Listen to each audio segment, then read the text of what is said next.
Hello, everybody. It is Sabre Wolf, and welcome to another Friday Night Dice. Now, today's gonna be a little bit different. We don't have our session tonight. We got a couple things going on in the background. So tonight we're gonna do something, like I said, a little bit different.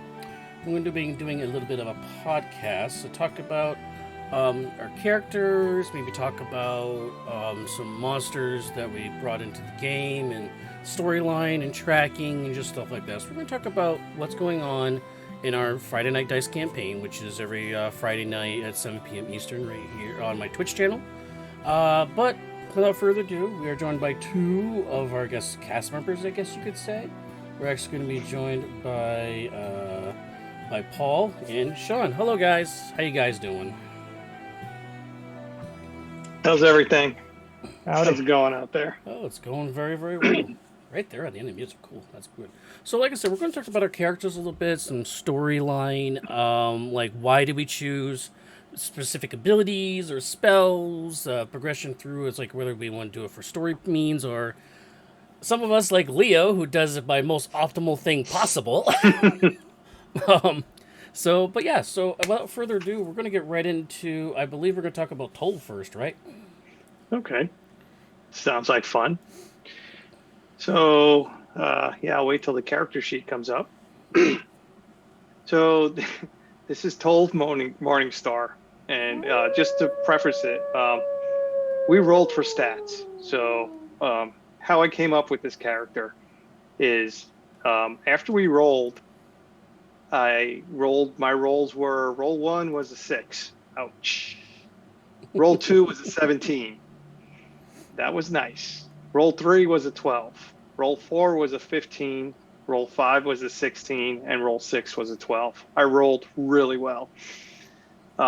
So, my original thought going into this campaign was, I just wanted, if I could get 1 or 2 stats that were, kind of beefy, I would be really happy, and I'd build something around that.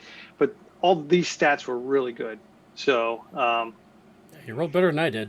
and that was the thing, was like, so what do I do? So let me do something that I could probably never do. It just not possible to mix a cleric with a wizard. I mean, it's possible, but you're not going to have these numbers, right? I mean, you could have a 13 in intelligence, maybe, right?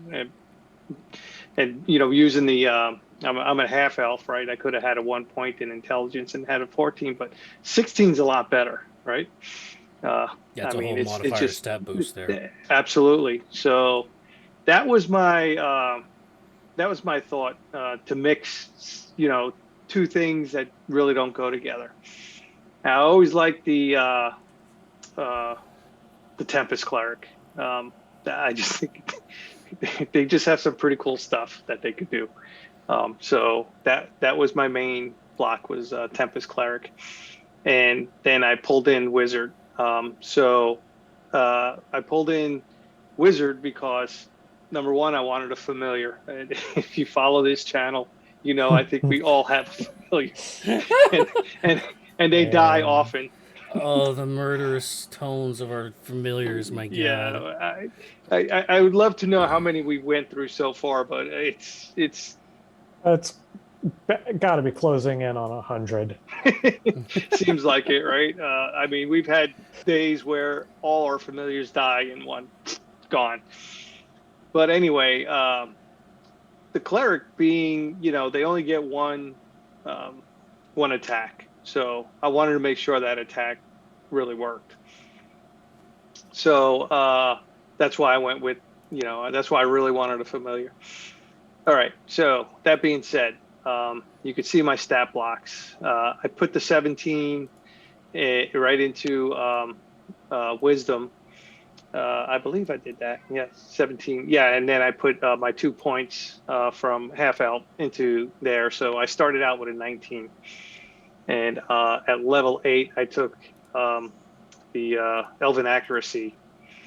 And at level 4, well, let me go back, right? So at level 4, I had to take Warcaster. There was just no way around that, So, and then, level 8 is the Elven Accuracy, which bumped me up to a 20. And then moving forward, well, we'll talk about that later. So with that being said, the DM gave me a awesome weapon. What was it, about 2 or 3 sessions ago? Yeah, the Thunderstar. The Thunderstar. Which So unfortunately, I can't pull. I can try to pull up here. right, and also we also got some other cool stuff. And do you want to bring up that other the The actually, here, let me do this so you can see actually see the Thunderstar. My bad. I forgot Yeah, we got. talent- I forgot it's a side thing for D&D Beyond. So, yeah, and so I mean, even before we go into this, so we also, our DMs gave us a talent tree. I don't know if anybody out there have used the talent tree, but Sean, what would you say? They're like half feats, Yeah, a talent point is like a half feet. right? So I already had Warcaster when we got our first one. So then I went into the capstone, which I don't know if you could scroll down to that. which or is it under? It's all the ways at the bottom. Oh, hold on. All right. Nope, not that far. Just a little bit up. A little bit Oh, the more. War I think Mage right. forecasting. This one, yeah. Yeah. Yeah. So if you read under War Mage on the right hand side, like I'm pointing, like you could freaking see. Yeah. So if you look at that one, that second bullet point, right? You add bonus damage, right, to 1 damage roll of a cantrip you cast. This bonus is equal to the number of magic items to which you are currently attuned. So I like using Booming Blade. Again, I took Wizard, so I could use Booming Blade, right? So that gives me a +3 because I have 3 things always attuned. That's like an artificer like flag though, isn't it? I didn't even realize it was there, you know. And then when we got our, you know, when we got our stuff, I was like, oh crap, this is really good, you know. I wish I had this on Therese. Like, You know, Therese would have been insane with that. Therese then- had talent points. Yeah. Just I saying. know, but I didn't see that line. I didn't see the based Yeah, but off this of is your the magical capstone, items.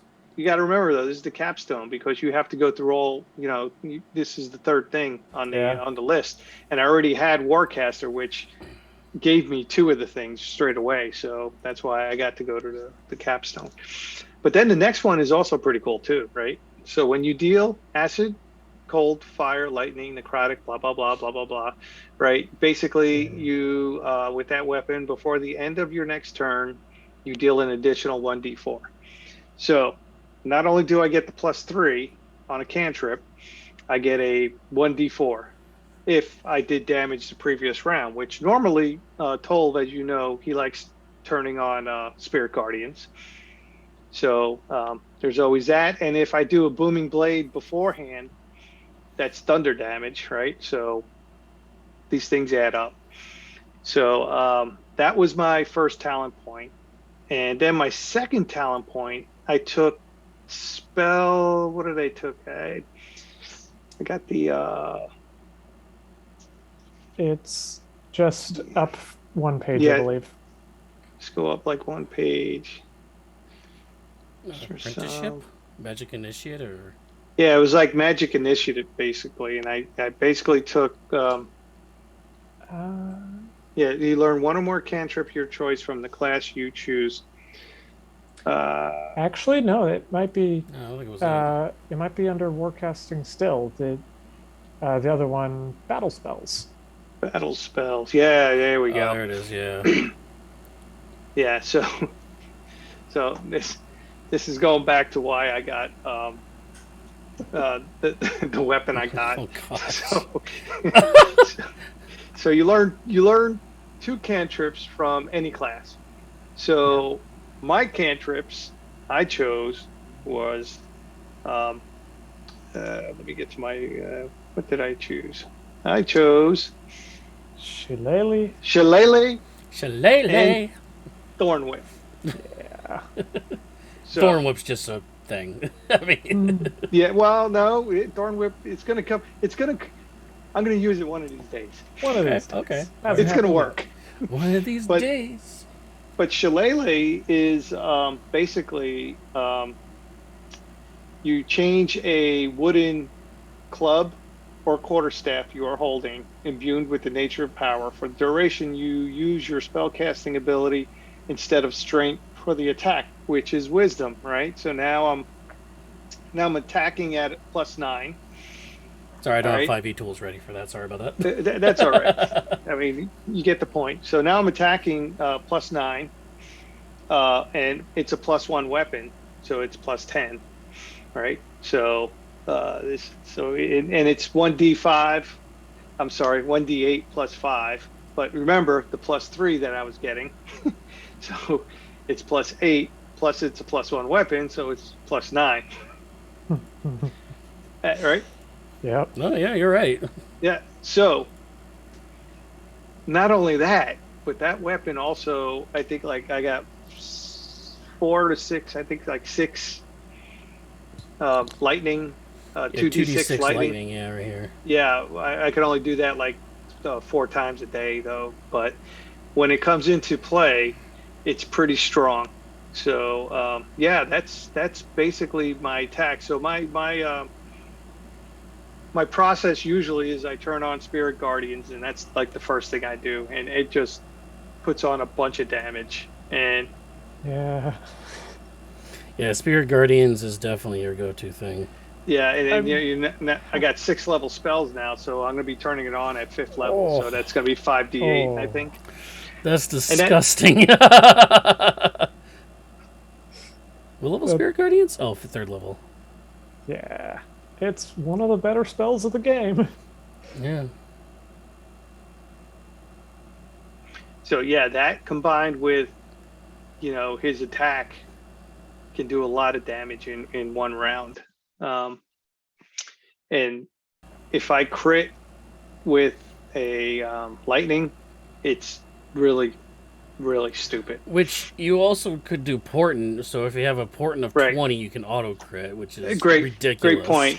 Great And great point. yeah, I didn't even bring that up. Yeah, so I'm a 2nd level wizard, so I took portent. So at the beginning of the Ah. day, oh by the way, Oh, by the way, there's more. there's more. So portent, and as you all know, you roll 2 dice in the beginning of the day, 2d20s, and it is what it is. But so one of these days, I'm gonna roll a nat 20, and it's gonna be ugly. And I believe, let's see, my nat 20. If I roll a nat 20, it's basically with thunderstorm and using the 2d6 lightning damage, it'll wind up being 2d8 plus 80 plus 10. It's disgusting. is that including Booming Blade Yeah, with yeah, the dice for 11th level? yes, yes. 11th level. Yeah. Oh. And by the way, yeah, the Tempest Cleric at what was it, level 10, got Divine Strike, so which is a D8, right? That's an extra D8. So when I hit something, it's to hit plus 10. I do 1d8 bludgeoning damage, right? 2d8 booming blade damage, and 1d8 divine strike. So that's a total of 4d8. Plus, if I hit something beforehand, that's that 1d4 comes into play. So I mean, these numbers just add up, and it's like ridiculous. I really didn't think it would be this strong. For those of you out there, that's like, by the way, the extra 1d8 radiant, that's like the olive on top of a sandwich. But for those of you who think that clerics are only meant to be like heal bots, this is the complete opposite. I'm not that kind of cleric. He's not You that hear kind me of say cleric. That's that. why we say it all the time. We don't have a healer in the party. I think Ryan heals everybody more often. Yeah, I'm Adrian and Harley have thrown in some healing too with just potions. Well, potions don't count, though. I mean, it I, really doesn't. as someone who was on 2 failed death saves in the middle of a darkness blizzard, I disagree. That is true. That is true. So yeah, I didn't set out, like, my sole intention of this wasn't to be this optimized, but it is. It's kind of hard to get away from it though, because when it's like in your face. And I also like the Tempest Cleric because at sixth level, if you hit something with lightning, you knock them back 10 feet, which Yeah. which is fun. So and I know if I could knock something back into a web, that'll be one of these days that's going to happen. I I know for a while you were debating instead of divination going for the lore wizard, taking magic missile, turning it Yeah, into lightning damage, yeah, yeah. and That would then have been disgusting too. I think I think that would have been fun. So because I don't think. I asked Bailey, our DM. So how do you count that? Do you count it as one missile? Because then was what is magic missiles? What, 3 at first level At or first something? level, yeah. So I would knock something back 30 feet. yeah, I an don't know. extra. I don't know if it was just so much optimized. I think it was more snowball. I think is more the proper term for this build. Which is appropriate for a Tempest Cleric. Yes, it is. Well, now at sixth level, or I'm sorry, at the level he is now, he gets what's that new spell I got, which I'm really happy about, Destructive Wave, which Bailey is not aware of this yet. He's kind of aware. That should be fun. It 5th level paladin spell. So that's pretty much Tolv. I mean, and his background story. Do you want me to get into that, or? Yeah, sure. We can get back into his background story too. Yeah, a little bit. So he's from Luskin, and so what I thought would be fun, to think about was, what if his parents were adventurers and they met adventuring and they stopped adventuring and settled down, and that's basically his background. So his his mother is like a 17th level wizard, and his father is a 18th level cleric, and they teach in the academy. And well, his mother teaches in the academy, and the father is the abbey. His father's human, and his mother's an elf, and that's how Tolv came about. And if you notice his name, Tolv, I just rearranged Volt. And Leo refuses to call him anything other than Volt. Yeah. Yes. Yeah.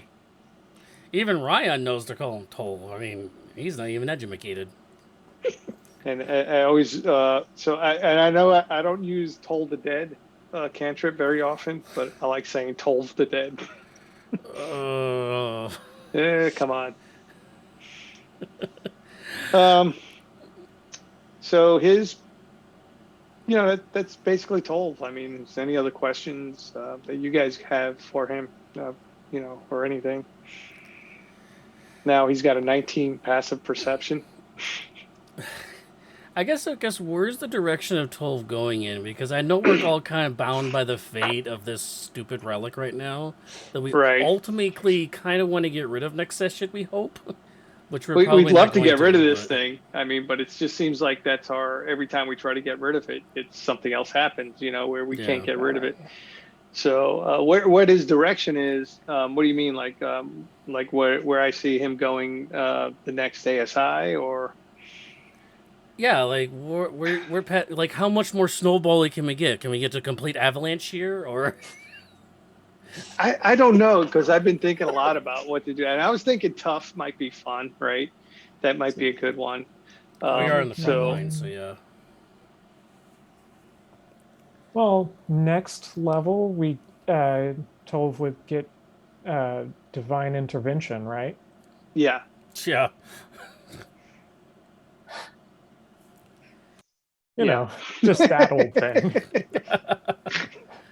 I mean, success rate with that. You never know. Yeah, and this is current level too. This is current level 12 we're talking about. This is 11th level 12. We're going up to 20. Yeah, we're going to 20, so a lot more names to go. Thanks for reminding me too, because so originally when I came up with this thing, I was like, there's that thing called chromatic orb, and it's a first level spell, right? Hmm. Oh yeah. So if I could cast that at a decent, with a decent modifier, which right now he's at a +7, right? Right. Hmm. Um, and I have my channel divinity, which basically says, if you're dealing electrical damage or lightning damage rather, or thunder or lightning damage, you could just do the full damage instead of rolling. Right. So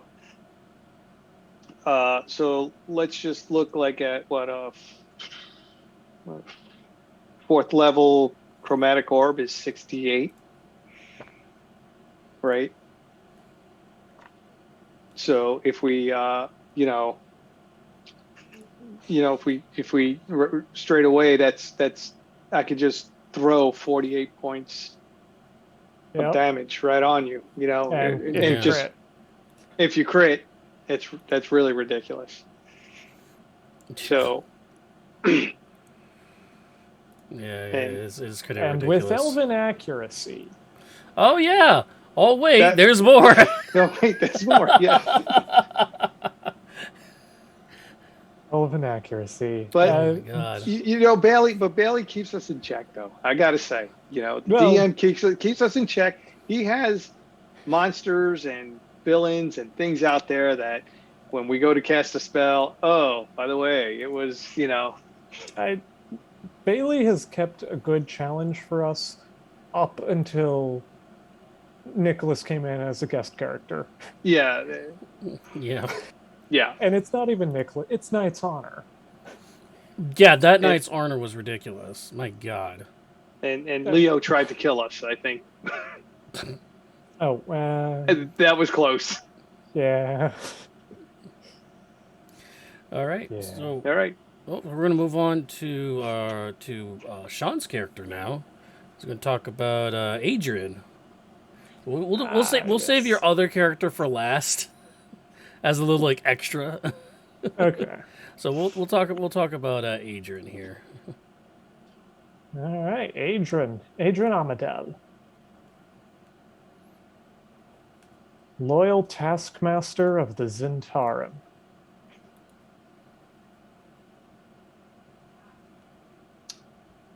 When I was first building Adrian, I had no idea about character. I was just like, no, I had a tiny amount. I was like, this is a backup character. So Yeah, how this is technically his backup character, everybody.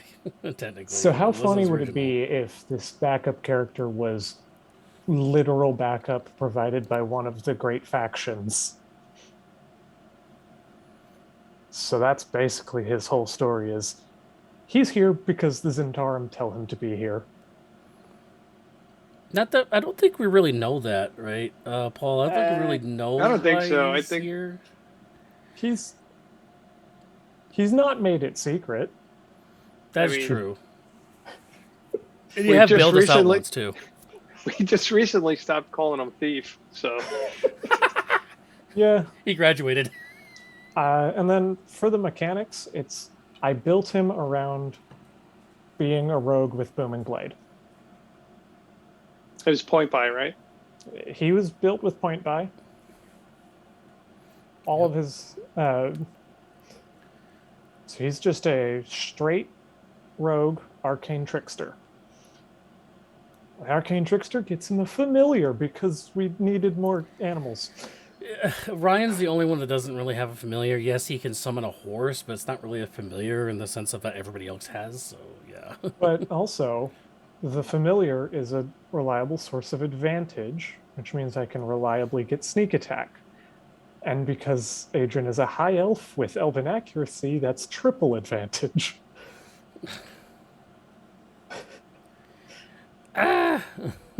Which, by the way, your sneak attack is at 66 right now, right? It is at 6d6. Booming Blade is at 2d8. So I'm rolling at least 9 dice every time I hit. Yeah, Adrian has put some damage on some people. Yeah, he's not he doesn't reach the heights of damage that our paladin and the others get, but he gets pretty high damage every round Right. And until he misses 3 times against a dragon. Yeah, well, you were feared at the time, I oh my believe. God, That was So, before I was afraid. that was crazy. oh no, that's right. Yeah. You weren't afraid when you missed. That's right. So Yeah, that no, was I just rolled when terribly. Oh my for goodness. everybody, if anybody's listening besides us, that was when we were doing Lost Mine of uh Lost Mines of fell into That Phandelver was the finale of Fendelver. Lost Man's Fendelor, like Right. the against the preview finale. Yeah. against the adult green dragon Venom Fang. And um So Adrian Adrian had some issues. Adrian had some issues, Oh, but he still contributed to the fight using his spell casting because he doesn't have much, but silent image, invisibility. That's all you need. yeah, pretty much. I I think And he does special eventually, things with he also his picked up mage shield. hand. Yeah. He does special. Uh, arcane tricksters get the mage hand legerdemain, which just allows it to, well, it turns it invisible and it lets you remove and put items into containers, pour out vials, and disarm traps and locks from a distance. Yeah, ranged thief stuff. So I've used it to most recently tie a person's shoelaces together. An our campaign? No, not our campaign. Yeah, When was in the that? fight, with Ketvia, I tied the nerd, tied up the nerd. I don't even remember that. Wow. It didn't come up, but I did use it to untie Hartley. Wow. Yeah. As far as this character sheet, I have him here at level 12 because I already know that next level I will be taking the skill expert feat for +1 to Constitution. Get me nice 12 more hit points. Yeah, which is a little. Yeah, I mean, you're better than your other character was. I mean, you're a tick shy of 100. So A tick shy of 100. Yep. I'm also gonna take whatever skill we need. I think survival is the one we need most. uh, survival's what? Wisdom. Yeah, You already I have mean, it. You already have it checked off though. that's what I. Oh, you're talking about expertise. Well, that's what on the character sheet here. I have it as expertise in survival because skill expert gets you that, Yeah.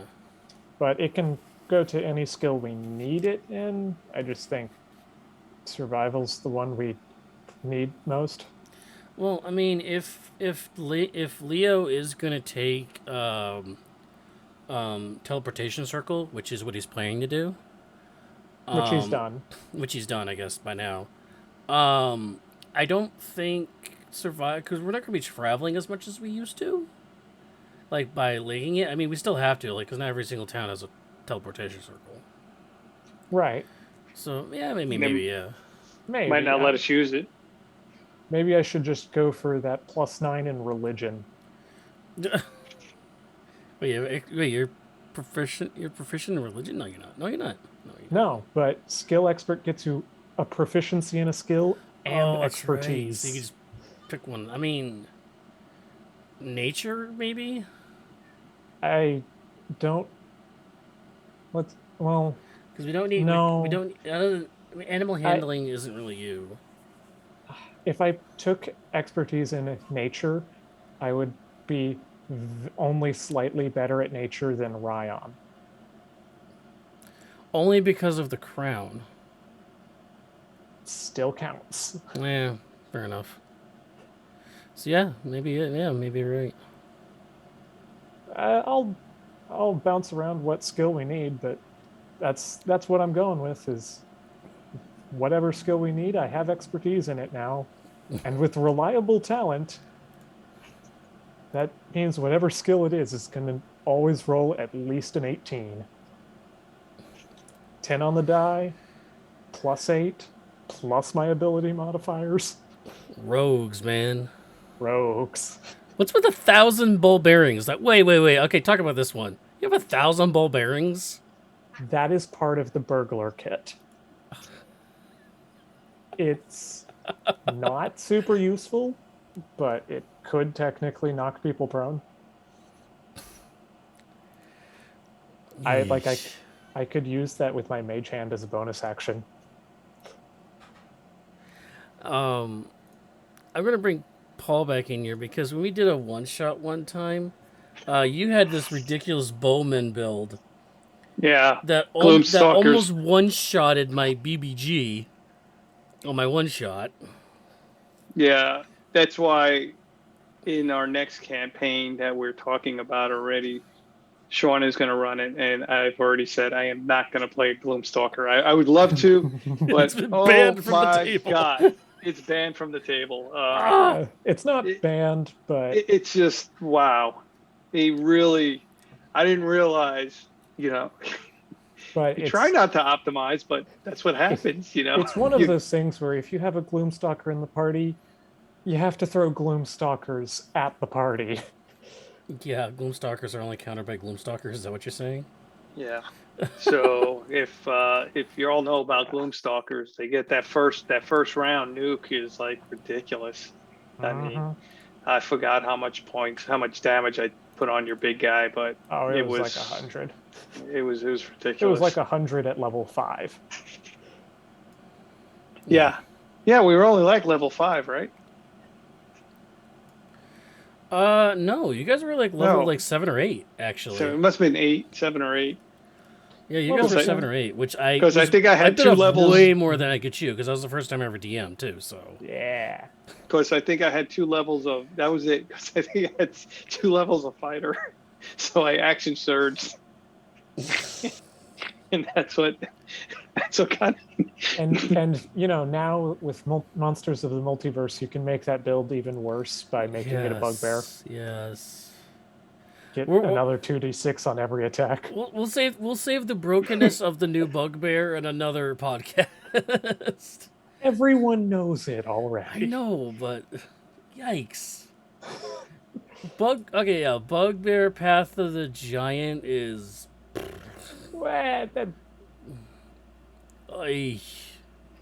Yeah, so you guys reminded me though.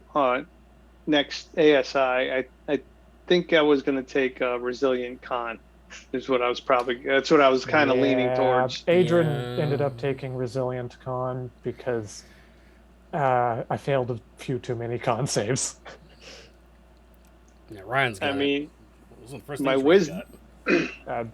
Even Harlequin has. We all have Resilient Con, or we just have Constitution proficiency. Yeah, it's needed, especially when our DM keeps throwing Blight and Cone of Cold at us. It's where the portent comes in real handy. or the Clockwork Amulet. Oh yeah, we didn't even talk about like our magic items. Adrian's magic items are +1 short sword. The dragon bow. The dragon bow is interesting because I do more damage with the short sword. And the short sword has a better chance to hit. However, though, if your familiar's dead, and what was it, Tasha's that allows steady aim. Steady aim is I think is fantastic for rogues. Which you have used. I have used it in melee too. But that's right, you did use it once for melee. But it's really hard to do. I have to start and end my turn next to an enemy, which I have decent health, but I don't want to be up in melee. Yeah, but you can still do as a rogue. You still have uncanny dodge and stuff like uncanny that. They can dodge. get you out of damage shield, stuff like I have that. Silvery barbs. Yeah. So you have other tools that you can use, even though you just set stand of magic locked armor in place. that lets me move away from an enemy. Mm-hmm. And I have the spider staff. I don't use it as often as I probably should, but That man, web. spider staff, my goodness, that's like the of all the things we've had in this game. I think that's been the most influential item we've had.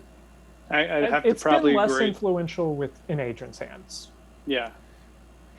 We and if you're new listening, so long time ago when we were playing Lost Mines, Long, long um, time ago. the Leo was the DM, and for some silly reason, I don't know where spider staff is on here. It's not on this one. Oh, okay. No, go ahead. Go ahead, Paul. yeah, no, he just gave us. We're all like, my computer's all locked up, so I don't He- know. Yeah, the Oh. DM gave us a spider staff because Yeah. it's in the Lost Mines of There we go. Fendelver. Yeah. 2 charges to cast web from 10 charges. That was one of the things that got us out of that's the other thing that got us out of the vampire fight, because we do like you have Tolv with his spirit guardians doing a whole entire area where things are webbed on top of that. So now Moving they're at locked quarter in speed. place and they're double reduced movement speed because it's double like because web lowers your movement, right? I think because it's difficult It's terrain. difficult terrain. And then also you get difficult terrain from the spirit guardians on top of that. Well, it's not difficult terrain. It's specifically their movement speed is Oh, halved. movement speed's half. Yeah. So actually, it's stacked then. It does stack because So it it's a separate stacks. thing. So you go from a 30 to a 15 to a 7.5. 7.5, but I want to say we're working on the uh, rule, which is the baseline rule, where you can, if you have any leftover movement, you just move to the next square. You round Yeah. up. So 10. Yeah, so it's reduced from 10, but it's still reducing it by like 2/3, Yeah. which is a significant amount. So then the fun part is if I could do lightning damage, if I hit you with lightning, even if you resist. All right, so because I have 10 feet away. yeah, boom, 10 feet away, right back into the web. Right back into the web. Right Go ahead through and the start your sphere. turn. Back where you started. Use all of your movement to get back. And hey, that's a booming blade, so you take damage for moving. Yeah. Yeah. Yeah, that's one thing I haven't used. I haven't used Booming Blade a lot, which I do have access to. I just haven't used it. Or never used Well, it's not as good when you have extra attack. it. Yeah, that's true. It doesn't. Yeah, It's good on a rogue, it's good on a cleric. It's not. It's good if you are a blade singer and can extra attack anyway because blade singers don't care. So it's good for everybody but me, is what you're saying. Yes. yeah. If there was a fighter, yeah, it's if you have one It's good for attack, an Eldritch Knight where you can attack as a bonus action after using it. or if you have Warcaster and something moves out of your and Yeah. you get an opportunity attack, because then you can use your cantrip. It's not good on. It's not good if you have extra attack though, because it doesn't meet the same damage as attacking twice. Yeah, if you only got one attack, it's not the way to go. Yeah. So what about the story? Like, what direction is Adrian going to go in here? Because, I mean, he kind of just jumped in this party who has this ridiculous... The reason why you're in this party is because the Zentarum know about this relic that this group's carrying around with them. Now you're one of the protectors of it. Where is Adrian going to go from here? That's a. Well, we'll see next session when he starts telling things to the Zentarum about what's been going on. Are we splitting the party while we're in Waterdeep? Is that what's going to happen? That's not. Yeah. Well, we already know we're going to meet. We have to meet up with. You guys can meet Or up with Harlequin's dad. Brigandare and Jarlaxle. Yeah, all you want. Jarlaxle. Yeah, we meet with Yeah. Jarlaxle. I'm gonna go try and get an audience with Manchun and Oh God. tell him that the Red Wizards have the Hand of Vecna. Because that's kind of a thing we haven't mentioned to anyone yet. We don't have the hand. We have the eye. We have the, Yeah, no. He's saying but the the Red red Wizards wi- have the hand, but they know Okay. and they know where the eye is. Yeah, Manchu knows we have the eye. Like our group has the eye. But he doesn't know that the Red Wizards have the hand. Right.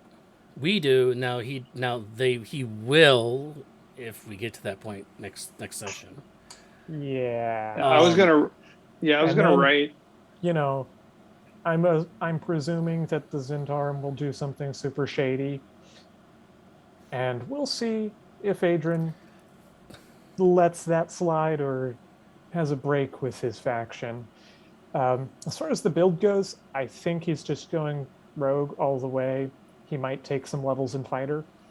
Yeah, because that's the other thing. You're the only one that's a single class. Everybody's multi-class except for you.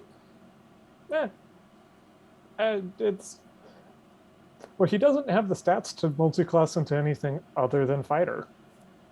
Right. And that's what I was saying. Like in the beginning, when I rolled for stats, I was like, "Oh my god, I could do anything."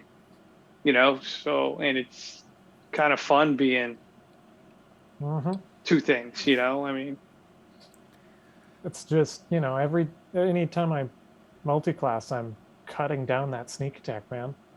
yeah. I'm losing out on dice, and I need to get to at least level 15 for proficiency and wisdom saves. Yeah, but like a single or like a 1 or 2 level dip into something is not going to hurt you fully. I'm gonna do probably 2 or 3 levels in fighter. So max is 17, which means you're only like one. That's only like one sneak attack die from max. So It's one sneak attack die from max, but the tough part is the level 18 rogue feature is that nothing can ever have advantage against you. Oh yeah. it is nice, but It's nice. that just But think is it of just but is it as worth getting one of those fighter subclasses? Like maybe I don't know. I was thinking champion. I mean, No, Battlemaster. I already critically hit 1 in every 6 attacks. All right, that's fair. That's fair. But then Battlemaster, or Battlemaster. I think it's Battlemaster It's Battlemaster or Echo Knight. Echo Knight. I was just gonna say Echo Knight. And maybe Arcane Archer, specifically for Grasping Arrow. I brought that one up. And everyone's like, oh. Like, what else is he doing, though? I mean, I just don't like I don't know. I just don't like Arcane Archer. It's just. It's what do you get? Like. Dip into Gloomstalker. It was like, yeah. Well, forget about it. Seriously. You dip into Gloomstalker and Bailey's going to be. But you can't because of wisdom, right? I don't have the. I'm 1 point off so of the can't wisdom. Do it. Actually, I think that was my original character. I was thinking about making a Gloomstalker for this. Oh, not again. No, this is way back when we first. Who was your Gloomstalker from our campaign? Who was it? From my one shot? It was Taco, right? Taco. Yeah, Taco. Yeah. Taco, the Gloomstalker assassin fighter. Yeah, Taco was pretty nasty. Yeah, I was definitely reconsidering my place as a DM after that. Well, it didn't help that the other characters you got were also optimized to the max. Oh my yeah, God. we're I try to say we don't like to optimize, but yeah, we're optimized everywhere. I tried to get you guys. Adrian is very strong, but he's not fully optimized. Fully optimized, he would have been an Eladrin, so that he would have started with his Misty Step ability. 8 o'clock and all's well. So I just looked up my Taco build, and it was a level 5 Ranger, level 3 Rogue. Yeah, that was where all the damage came on that first hit. Mm-hmm. Yeah, and wasn't it a crossbow expert? I don't. It was a sharpshooter. I know that. Yeah, sharpshooter. Yeah, it was sharpshooter. So. Yeah, because he had +10 on all that freaking damage he was doing too. It was ridiculous. Hmm. Yeah. So if you want to, You want to really, if you but want to it's that. just absolutely destroy your DM's solo boss encounter, Psyche. Is there Psyche for that matter?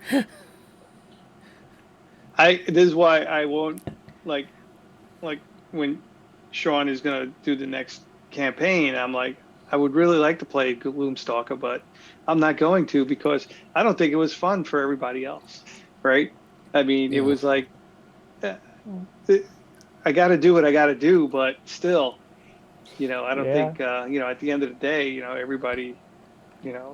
Oh, well, I hit this thing for one hit point and the campaign's And over. the first character you submitted to me was not a Gloomstalker, it was a Blood Hunter.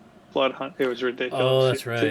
It was a Blood Hunter that might as well have been a Gloomstalker because it was attacking 3 times with like a +10 to hit at level 4. Oh, Yeah. what is wrong with you, man? You know what? I see the numbers. Listen, I see big numbers. I see the numbers, and I try to, do the best you could do. I mean, Yeah, some people like to just play the role, the role playing game, right? Where, oh, this guy is from here, or they do that, or whatever. I just, if you're going to put it out there, I need to take advantage of it, right? I mean, it's there. But listen, my next character, I already told you what I think I'm going to be playing, so he's not going to be an no. optimized character. Neither is mine, for that matter. Well, he'll be semi-optimized. There's well, one of our characters will be optimized by virtue of being a moon druid. That right? Well, that's yeah. Well, Leo can't help himself. No, And Leo Leo, cannot help himself. and Leo will optimize. I don't think anyone's I think Leo's the only one optimizing for damage.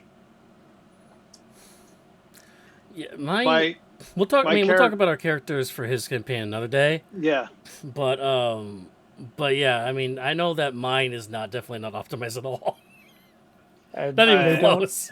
Here's the secret, though.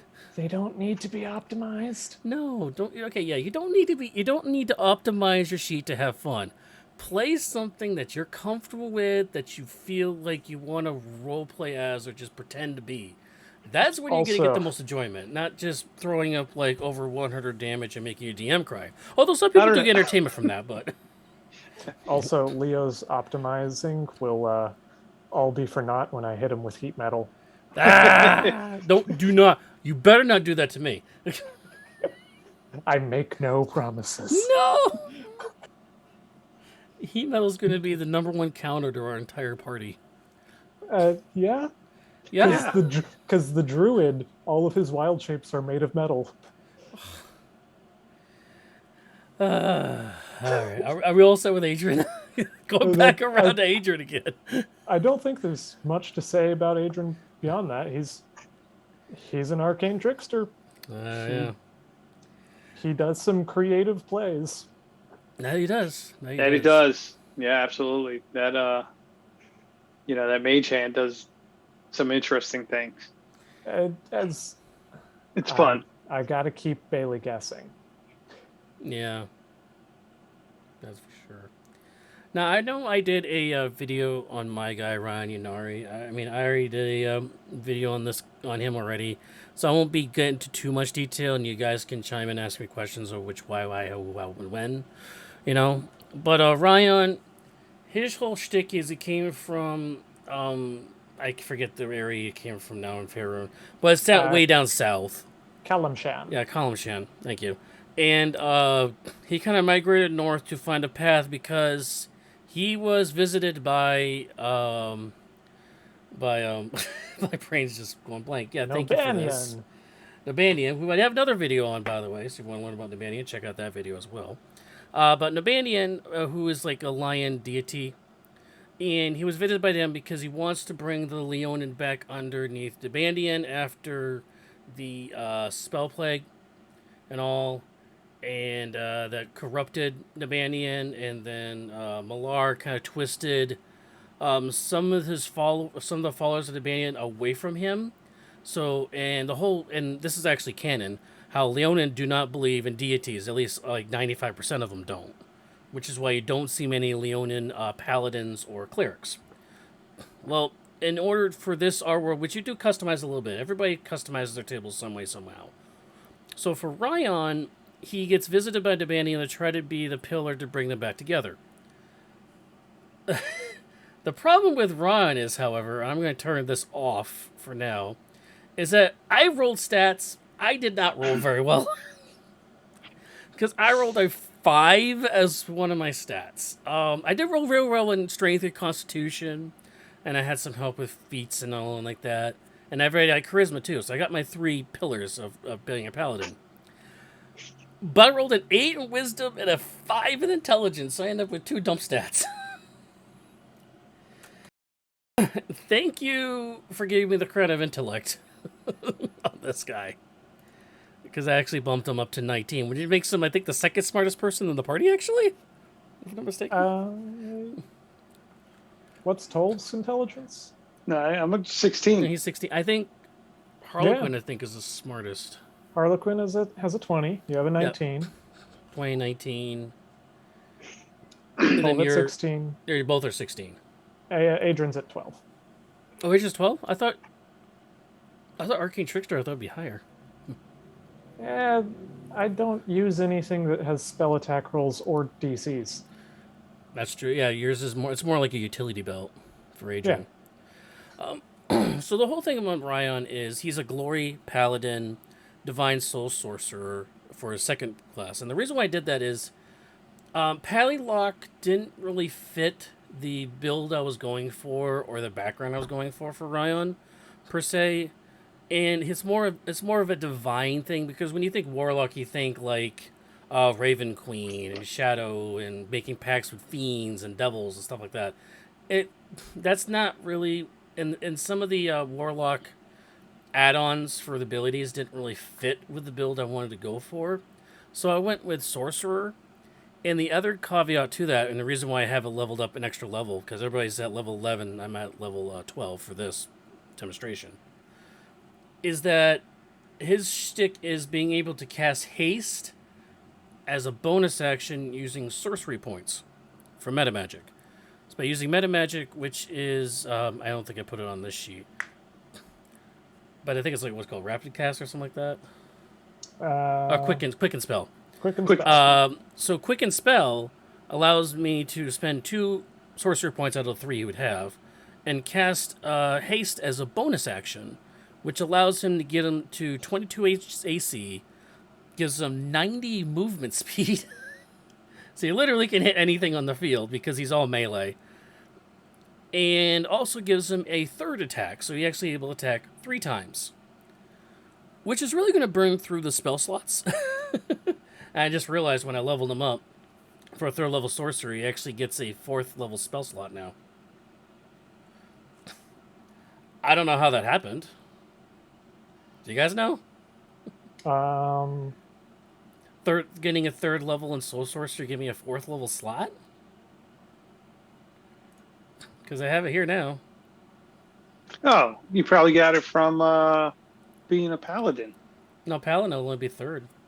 Paladin is 9, which is a 5th level spellcaster. Oh, it would be and 5th. then 3 levels of sorcerer gets you up to an 8th level spellcaster. Okay, so that tracks then. Yeah. Okay, yeah. See, now he has a 4th level slot for smiting and all now. So and then 2 more paladin levels, and you'll have a 5th level slot. Yeah, which is, I believe, the path I'm going to go with after this. I think I'm going to drive Paladin all the way through to 17, I think. Which will boost the auras, his 2 auras that he has. Which will actually get you 6th level spell slots. Yeah, but you can only spend up to 5, though. I believe. Yeah. But you can upcast something. Oh, yeah, I could definitely upcast some things. I mean, most of his spells are utility because you're a Paladin. Other than casting haste and maybe an emergency revivify, all your spell slots are pretty much going to smites. and that's where the core damage is coming from. He also gets a, I believe he also gets a 1d8, because it's like the cleric with Tolv's character. He gets the additional Yes. 1d8 What automatically level is with. that? That's Paladin level 14? 13? Is that Divine Smite? Yeah, Divine It's Smite. improved Oops. Divine Smite.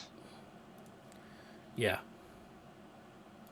There's also Cleansing Touch that you get at, I want to say 14 or 13 to end any spell on a creature.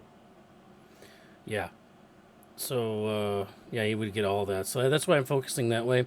I mean, ultimately, Ryan's entire build would actually be level like, I don't know, it's like 24 or something like that. It's kind of stupid. His full entire kit, because he would actually get wings from Sorcerer too at some point. Because you get you get a flying speed from Divine Sorcerer people. So that would be no, that's a level in the 30s. oh yeah, we have to go into the 30s for that. I don't think we're going that high level. No.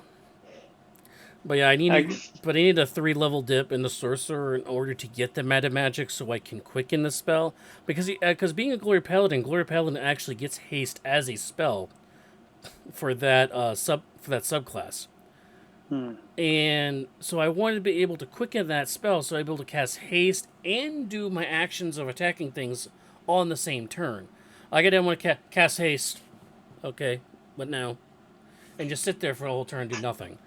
So that's the other reason why I picked Sorcerer, the whole Divine Soul Sorcerer, because it is a divine being helping him give him the spells and stuff like that.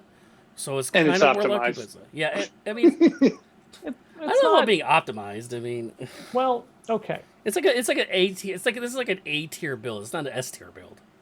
It's the difference between being power gaming and optimized. So which would this be? So this would be optimized. Okay. You're optimizing the concept. You're not changing the concept to fit your power gaming. Right.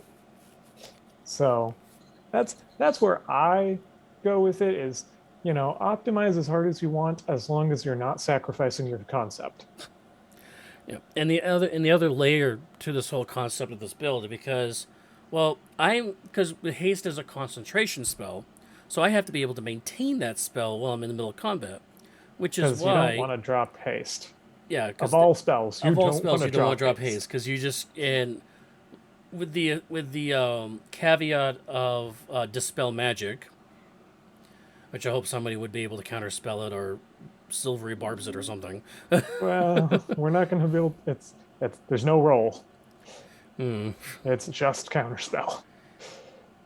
So I did take 2 things. I took Warcaster, which gives me advantage on those concentration checks, and I also took the it's not on the sheet.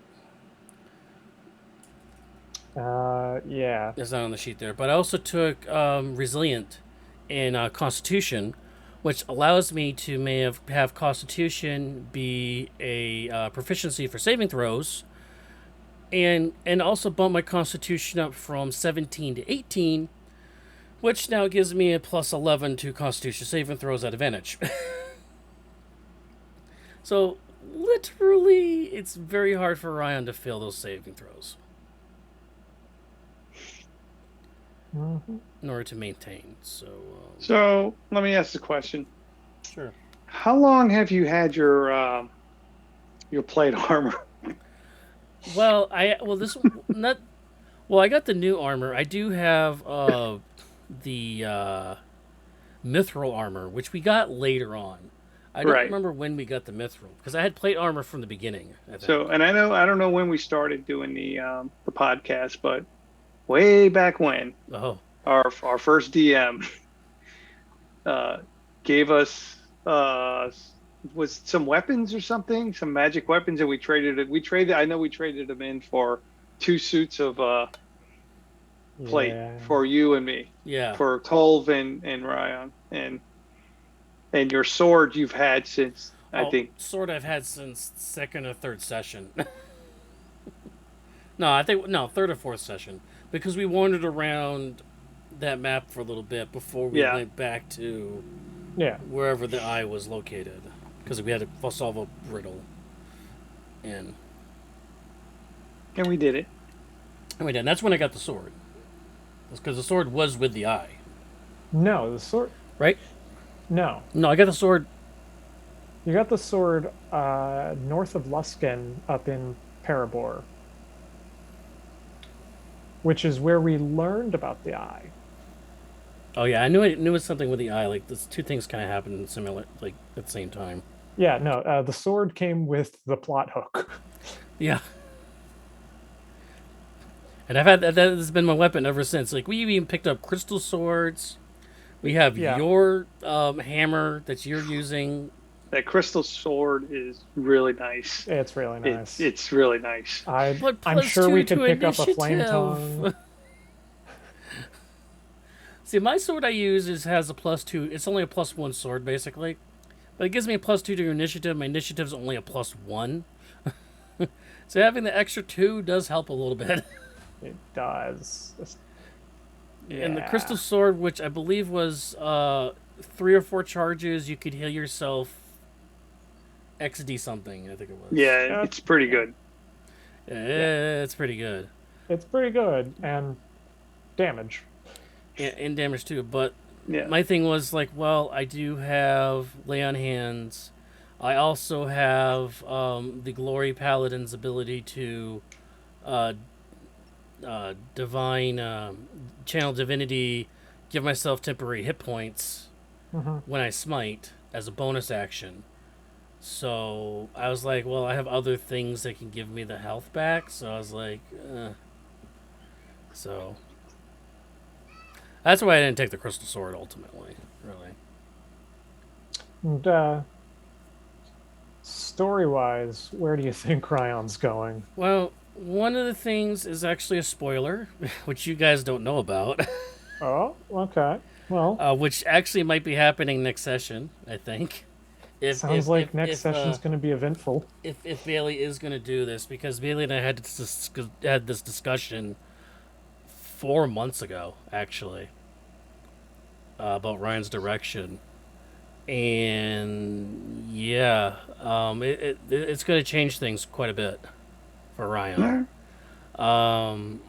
And I'm actually excited on where it's going to go, especially of what just happened last session, when basically all the parties know that we have this eye thing that we're carrying around pretty much.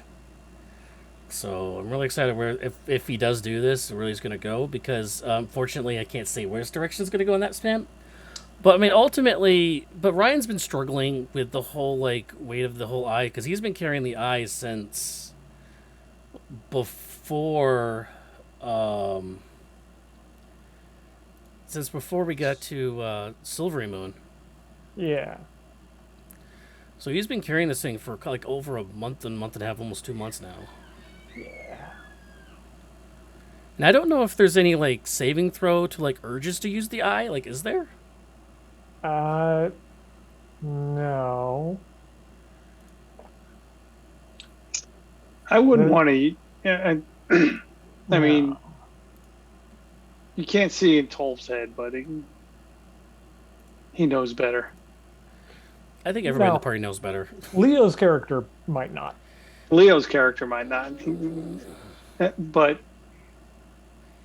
Yeah. All the people in the party, I think we trust Harlequin the least. probably. Especially when she's popping out demons and stuff. Yeah. No offense, Leo.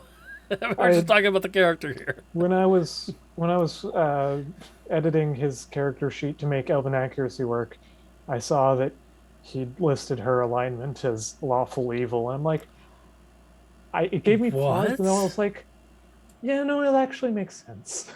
I mean, I know I changed Ryon's actually alignment because I actually had it incorrect when we first started the campaign. He's actually neutral good, not lawful good. Hmm. That was an error on my part because of the plane, because of the divine plane that his power is coming from is actually in the Yeah. neutral good of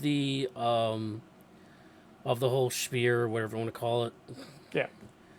So it's actually neutral good on that online. So that was my mistake. And I think Leo was still DMing at the time. And so I told us, hey Leo, I'm technically neutral good, not lawful good. That was so. I'm glad he let me fix that. 12 is neutral. Yeah, you're just true neutral. You just Well, I'm the going to way I do look, this, and this is what's going to happen. the way I looked at it, he grew up in a privileged life, right? So it's probably a little bit of I'm number one, so that's what I kind of figure neutral. I'm going to do what's best for me, right? Or what I feel is best to do. So that's why I kind of went with neutral. What's Adrian?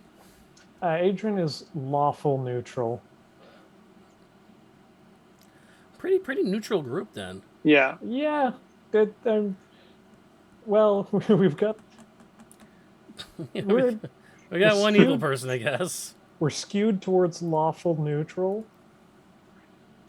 with one good person, one evil person, two lawful. Yeah, I don't know if you noticed it on the shows, but yeah, Harlequin and Ron kind of get on each other's nerves a little bit once in a while. Ron's like, "You said you So weren't going to do this again." Yeah. I We'll just see if Adrian sells us all out. Oh, yeah, we'll there's see. there's gonna be a lot of selling out right now. Did Uh, Ryan sell out when we tried to get through the gate? mm, Or was he just coming clean with his group like everybody else was for their own individual groups? And I do call Harlequin's dad their own group. yeah, So Brigandere. yeah, the Brigandere is their own entity as well. I'd say yes.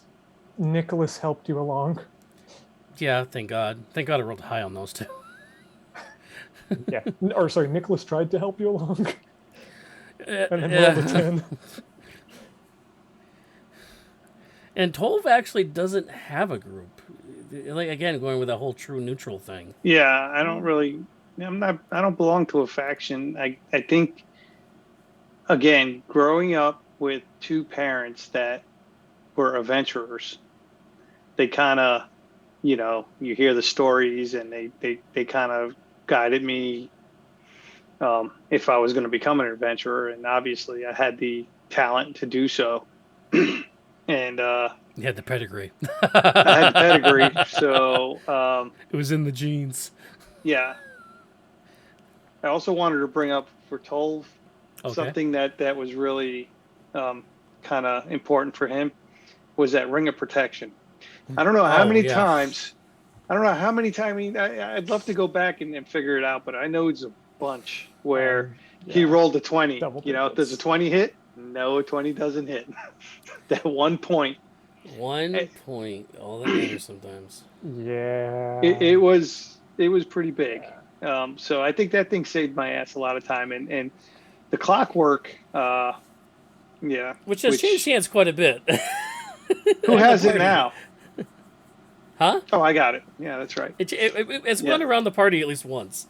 I got it. I got I it back. don't think Leo's had it. I want to say Leo Leo had it for one fight. He did, but he didn't use it either. I had it for like. You had it. I had it. Paul's had it twice now. I used it when I wasn't supposed to. Yeah. Oopsie. And Leo will never forget. Oh no. Yeah, that clockwork was. So we're talking about the clockwork where you could just get a 10. Just once It's a auto day. roll 10, yeah. You roll a 10. Before modifiers and stuff. Which is, It's not the strongest item ever, but it's so It broadly It can be in certain applicable. situations. Like if you're like in a situation where their Constitution saving throws that our entire group basically has, that's an automatic 20 roll. Pretty much. It's really good. It's good. I mean, once a day, you could almost guarantee a hit, right? Because I got a +10 to hit with my, with my club. That's the other funny part. So yeah. yeah, so his thing's a club. It's not like it's a big sword or just a freaking club. Bam, It's a bam. it's a plus Yeah, one club. the +1 plus club. one club, which That, does 1d8 because of Shillelagh. yep. +2d8 booming blade +1. Oh, it's too So many layers to anyway, that cake. There's too many layers to yeah, your cake. it is. It is. Yeah. It is. That's why when you Yeah. hear me when we play, I'm like, okay, so I'm doing this 1d8 for this, 1d8 for the two, because it's I don't want to I don't want to make a mistake. And even though we did the last when we were right, not the last session, We've made a few we've mistakes with made a that. few. Yeah, Um, but I do like the clock. I think the clock is pretty cool. But that ring of protection saved my ass. I don't know how many times. definitely. Or how about the boots of the Winterland for Ryan? Oh my God, Oh, those things. I Oh wait, it's cold damage. Oh, yeah. oh, that's cold damage. Yeah. We all casted those things off too. We were like, oh, whatever. Oh, no, Yeah, yeah. well, Ryan's been hit with cold damage like how many times? Like 6, 7 times. we've all been hit by cone of cold. Oh, I think.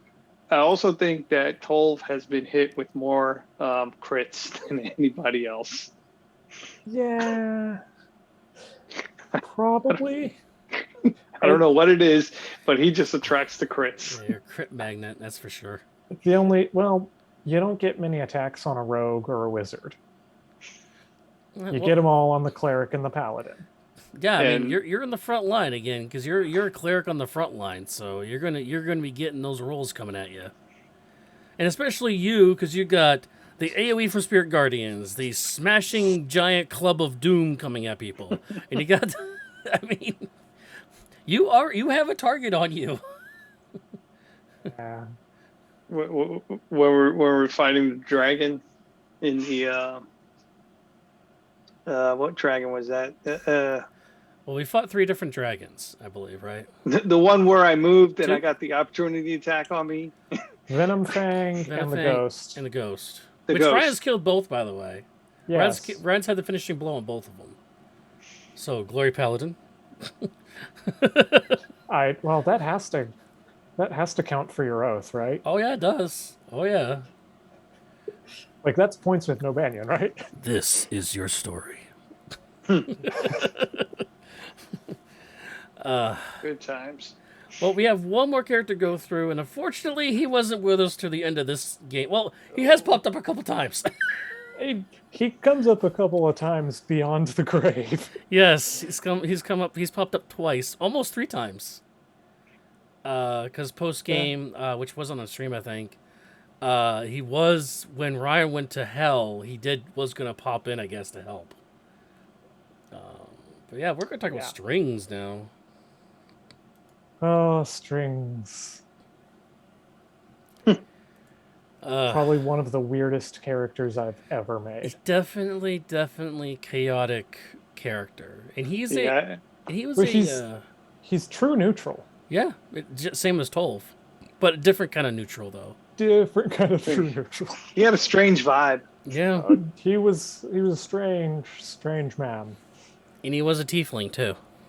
Yes, he was a tiefling, though you wouldn't know it, as he always wears the mask. Well, let me ask you about tieflings, because tieflings are treated differently in each table. Like, for tiefling, for us, like, how do we play it as? Because it's technically a fiendish race. But does society look at them that way in our group or campaign, I guess, is my question. Well, I wouldn't think so. So Strings, I envisioned him being a tiefling as some sort of family curse. Like, generations ago, his ancestors made a deal with the devil Lord Glazia. And now they are cursed for every 6th child to be a tiefling. Souls bound to the depths of hell. And he's child what number, like what, 18, 12, Some multiple of 24? 6. I 24th of the line. no, secretly he's child number 666. Oh, there it is. Which is why he's the special one, of course.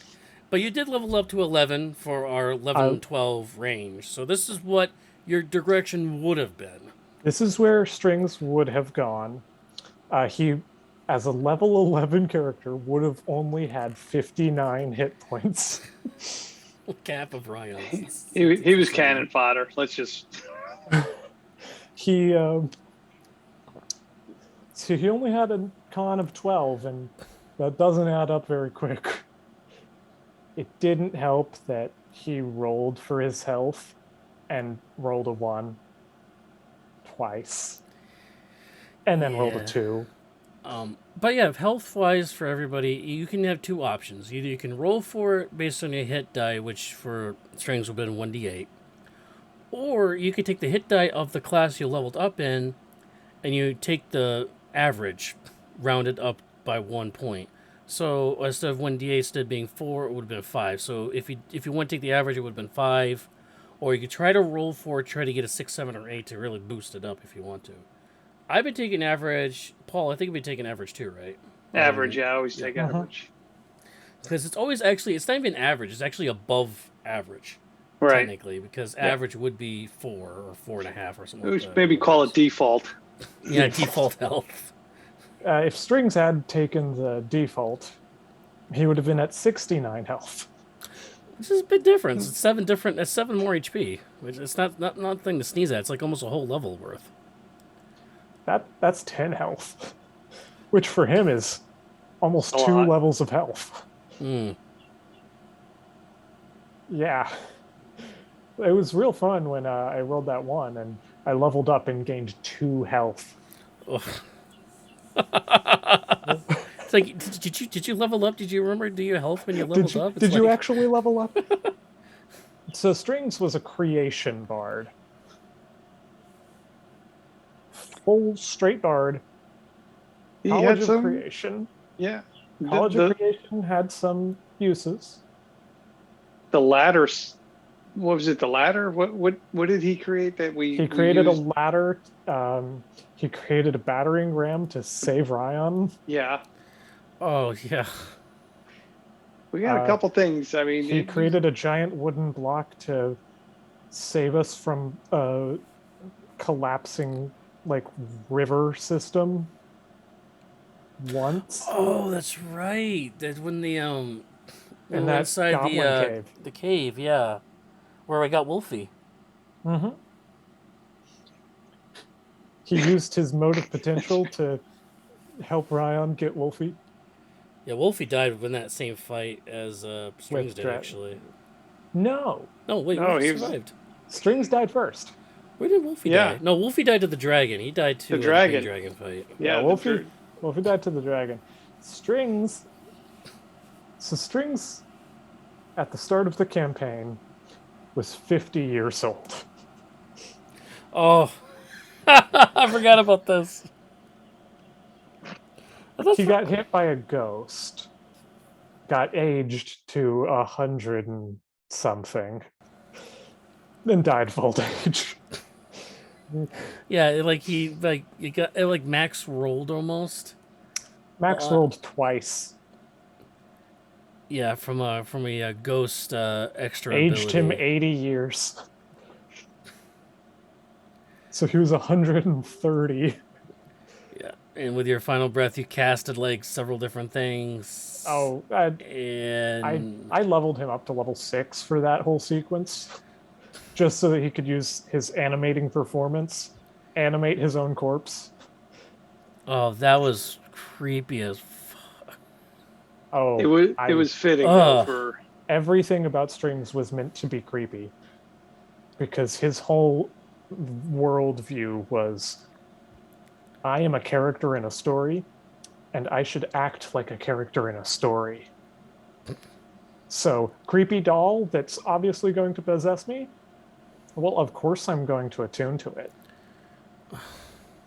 That was another. Leo Oh. put us in some really bad positions. Like, I knew what that thing was before you even attuned or anything. Like, Yeah, I know what no, the gosh, like. like, what are we Sabre doing? Wolf knew what the item was. Ryan, of course, didn't, but I knew what it was. Springs, as a character, knew what it was, and he still went down that road because he had no regard for his own well-being. And as a bard, you were basically the healer of the group for a time. Because I again, Toll over here, down here, not that kind oh of cleric. no, that's right. Okay, so this spell list is slightly wrong because I remember I traded Yeah, out Tasha's hideous laughter for healing word right. so that he could heal. But mostly, the original design was just to be a debuffer to throw Bane and Fairy Fire at enemies, Right. and at higher levels hold person, hypnotic pattern, enemies abound, which is a fun spell. It's an intelligence saving throw, and it Which is makes usually a good saving throw against enemies. Enemies are which usually not intelligent, so. not probably wouldn't have been good in Bailey's campaign because of all the wizards, but In Kefia. in Kefia, but make the enemies attack each other. Uh, That's oh, he fun. should also have suggestion because suggestion. It's an amazing spell. It's not on this list, but yeah, you would have had that, I think. He had it. Yeah. I had to rebuild this from scratch. Right, yeah, yeah. Um, Of course, animate objects because creation bard. right, and telekinesis because he animates things, Right. and also telekinesis is really good on bards because it's a skill check. Oh god, this is longer than I thought it was. Telekinesis is a skill check with your casting stat. Because bards get jack of all trades, they get half proficiency on it too. And it's an object weighing 1,000 pounds. And I believe it's also any huge creature, or it's any creature of any size, but they make a strength save. Or Yep, they huge make or smaller. Yep. strength ability check. That was going to be his big play most of the time. Just picking He up would have. big, just picking up giants, huge sized people and going wee. Oh, I mean, he would have just been like, "Oh, Katbia, you're in the sky now." And then he would have also grabbed Hero's Feast because Yep. can you not? It's Hero's Feast. It's Hero's How do you Feast. not take Hero's Feast? No. Also, as he was going to be the de facto healer, he needed something. What is scatter? Scatter is a multi-target teleport. It teleports, I want to say, up to 5 creatures. They get to make a con save if they want, and you get to teleport them anywhere within 120 feet of you. Like, is each one like it can be a different space? Like you can pull this Yeah, one over here, put this one over here, like yeah, that. you can or... teleport each one in a different direction if you want. Where's that from? I've never even heard of this one. That is from Xanathar's Guide to Everything. Of course, it's from Xanathar's Guide. It's not usually a great spell, but I've used it to great effect in the past, including killing a Tarask with it. Okay. In a one-shot Leo ran earlier this Oh, year. yeah, the one that failed to record. Yeah. Yeah. So it really didn't happen. It really didn't happen. Yeah, like the first 7 episodes didn't happen either. The first entire season never happened. Yeah. Well. Yeah. We were a new group together, and we weren't sure about things yet until we got a little. Yeah, more this is where confident in the Strings second would have round. gone. He would have been the absolute squishiest, but he would have been a battlefield control healer. And he probably would have died 1,000 times over because he has a +1 con save. Yeah, that wouldn't have been good. No. Strings was always going to die. Oh, and Strings also had he had a one of the dark pacts from Van Richten's guide, in which he could use a reaction to give someone disadvantage on their attack against him. Oh, that's interesting. But if he rolled a natural one, on anything, it did some random effect, like making him deaf, or Yeah, I think you did that once, right? Yeah, did it a couple times. Yeah. Yeah, he had so much going on. I also like. Well, I know we talked a little bit about the vampire, but when we were in there, and for some reason, Inti's character had to roll war. What was it on the? Yeah, Inti's character had been cursed with wild magic. Yeah, that was it. The wild magic Oh table. yeah. I think that would be fun. I mean, it wouldn't be my first choice in sorcerer, but I think it would be fun. Every Well, time Inti the rolled on the wild randomness. magic table, it rolled exactly what needed to happen. Like, oh no, he That goes was down in the amazing. dragon fight. He gets regeneration Because and Yeah. resistance to all damage. yeah, because each wild magic thing is like two. There's like two for 2%. each. So there's a 1 in 50 chance of certain things happening, and he rolled the exact one he needed Every time. Yeah. every time. Yeah. It's But like, we were oh, like, you're charmed? Breaks on. the charm. potted Oh. plant. Potted plant. No. No, we're just gonna go to a different freaking plane of existence for a turn to break charm. And we're gonna get resistance to all damage and I'm resistance to all damage in the middle of a Regeneration. dragon fight. and regeneration in that same fight. Oh yeah, and the regeneration. I forgot that. Oh my goodness. Wild magic is fun.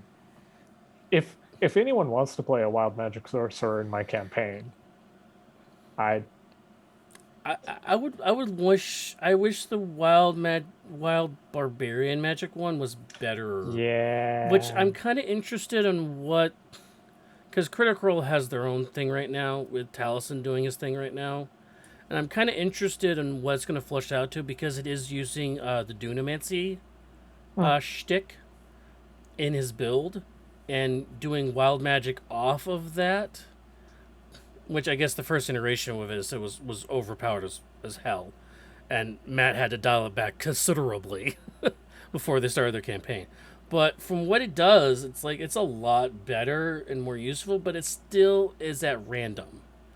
So you still have to gauge your gameplay around what happens, but it's not stupid dumb like the current one is. Like I just don't like it. There's also that it's the spirit bard, which is kind of like a wild magic bard, Yeah. but wild magic sorcerer did it best. Oh yeah. Yeah. It's just the random of it all. It's just. Anyway, that's another. We'll talk about that another day. Oh yeah. Chaos. Sorry. We could do a whole Yeah, podcast chaos. about the randomness of wild magic. What if we Yeah. all had?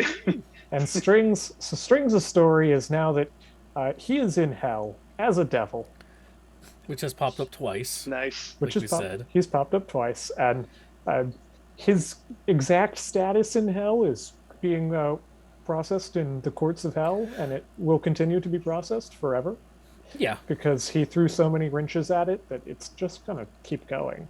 Because he had multiple contracts with multiple different demons or deities, right? He's sold his soul 3 times. So that's an interesting thing to fight about in court. Yeah. Who has custody of Strings? For now, I assume he's just doing mercenary work. It's just like, pay me at a slightly higher rate than your other devils, and I'll do whatever you want. Pay you? Is there even currency in, in the Souls. Nine Hells? Yeah, souls. Strings has no moral obligation to not take souls. That's true. Yeah. I was just thinking of a campaign where we have 2 or 3 Which wild does mean magic that, sorcerers. in theory, all of hell That'd be knows insane. that we have the Eye of Vecna. I'm sorry, what was that? Yeah. In theory, any devil who wants information on the Eye of Vecna can get it from strings. Mm, That's a thought. well, I mean, it would probably only be the 2 or 3 sellouts he did it to, right? That would know because Yeah. they're very like because the whole deity system and the nine hells like that, they're But one very of those like is stingent with their Asmodeus. information they get. They don't share their information with the other, you know. Yeah. But one of them is Asmodeus, so Oh, okay. Well, the big guy knows. Then that's all you need to know. the big guy knows. Yeah, one of the top 10 most powerful deities in the world. Yeah, I don't know if Asmodeus cares. probably. Well, probably not. I mean, where is Vecna located? Like, and by the way, Vecna is now 5e. Yay!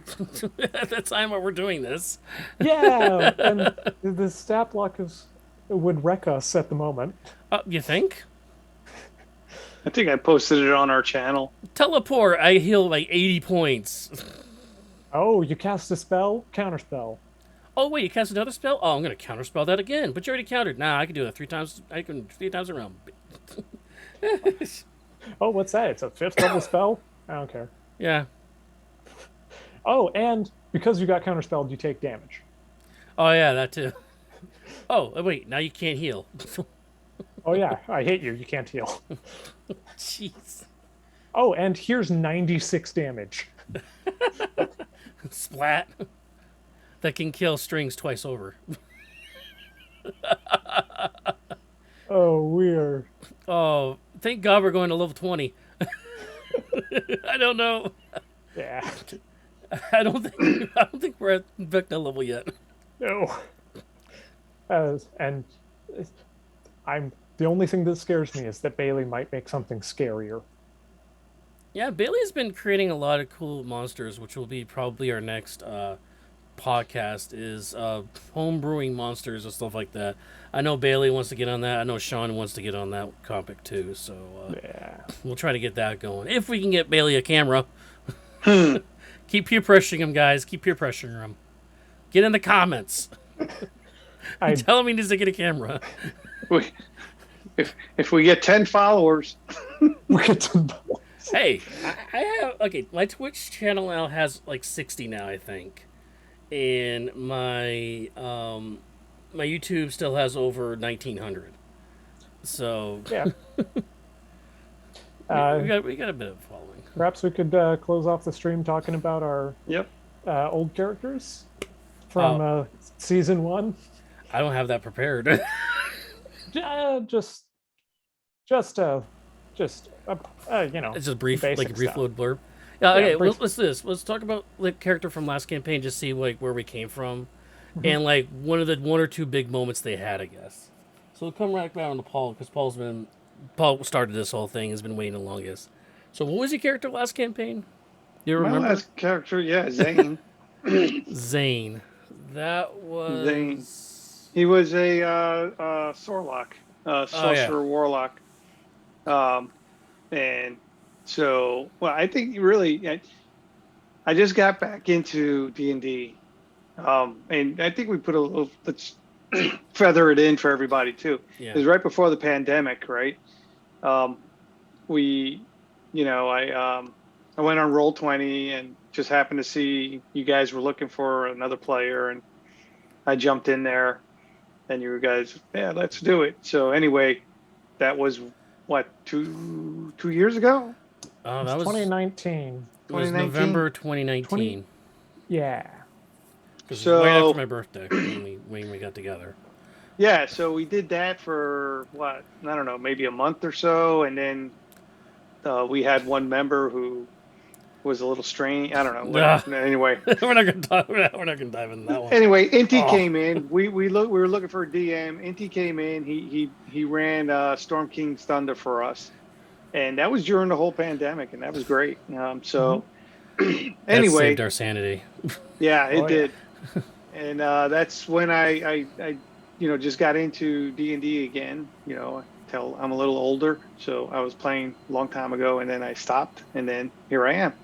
So, yeah, so I did a Sorlock, Zane, and had fun with them. I mean, Eldritch Blast just Eldritch Blast from Darkness, if I'm not mistaken, right? Because you used to yeah, cast darkness around yourself and just pew pew pew pew pew pew from range.